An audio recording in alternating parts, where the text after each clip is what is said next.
Bharat, Eurasia ও Myanmar tectonic প্লেটের সংযোগস্থলে অবস্থান হওয়ায় বড় ভূমিকম্পের ঝুঁকিতে রয়েছে বাংলাদেশ।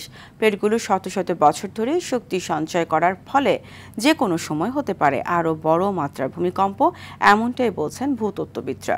এদিকে ভূমিকম্প মোকাবিলায় সরকারের উল্লেখযোগ্য প্রস্তুতি নেই দাবি করে সংশ্লিষ্টরা বলছেন, প্রাকৃতিক দুর্যোগ মোকাবিলায় আপাতত জনসচেতনতার বিকল্প নেই।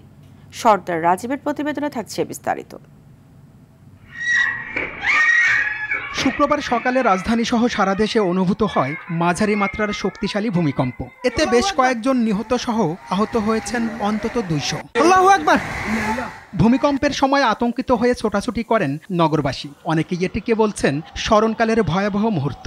হঠাৎ করে চেয়ারটা মনে হলো কেঁপে উঠলো, 2 থেকে 3 সেকেন্ডের মধ্যে আমরা দৌড় দিলাম। তখন এমনভাবে ভূমিকম্প আমার লাইফে আমি ফার্স্ট ফিল করলাম। বাস্তবে এই প্রথম ফিল করলাম যে ভূমিকম্পের ভয়াবহতা আসলে কেমন হতে পারে। তবে যে কোনো সময় ঘটতে পারে এর থেকেও বড় ভূমিকম্প। ধ্বংসস্তূপে পরিণত হতে পারে রাজধানী ঢাকা, কারণ ভৌগোলিকভাবে বাংলাদেশ রয়েছে উচ্চ ঝুঁকিতে। আমাদের যে প্লেট পূর্ব দিকে তলিয়ে যাচ্ছে, তাহলে কি হবে? তলিয়ে যাওয়ার কারণে প্রতিনিয়ত মাঝে মধ্যে শেকিং হবে। আনফরচুনেটলি 100 বছর কোনো বড় ধরনের ভূমিকম্প হয়নি। তার অর্থ হলো এখানে শক্তিটা 100 বছর যাবৎ সঞ্চিত হয়ে একটা ব্যাপক অ্যাটম বোম তৈরি হয়ে আছে এখানে। ভূমিকম্প মোকাবেলায় সরকারিভাবে গবেষণার তাগিদ দিয়ে এই ভূতত্ত্ববিদ বলছেন, পাঠ্যপুস্তকে এ সংক্রান্ত তথ্য যুক্ত করা সহ মানতে হবে ভবন নির্মাণের নিয়ম। পৃথিবীর মধ্যে অন্যতম ঘনবসতিপূর্ণ একটা দেশ বাংলাদেশ। ঢাকা শহর আরও বেশি ঘনবসতিপূর্ণ।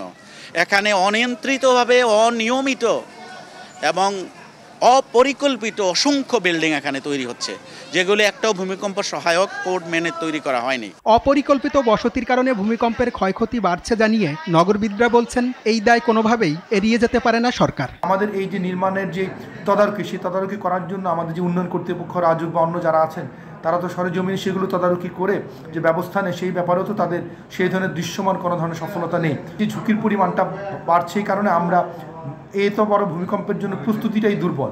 ভূমিকম্পজনিত সবচেয়ে ঝুঁকিপূর্ণ এলাকার মধ্যে রয়েছে ঢাকা সহ দেশের উত্তর পূর্বাঞ্চল ও দক্ষিণ পূর্বাঞ্চলের কিছু অংশ। সর্দার রাজীব, RTV, ঢাকা।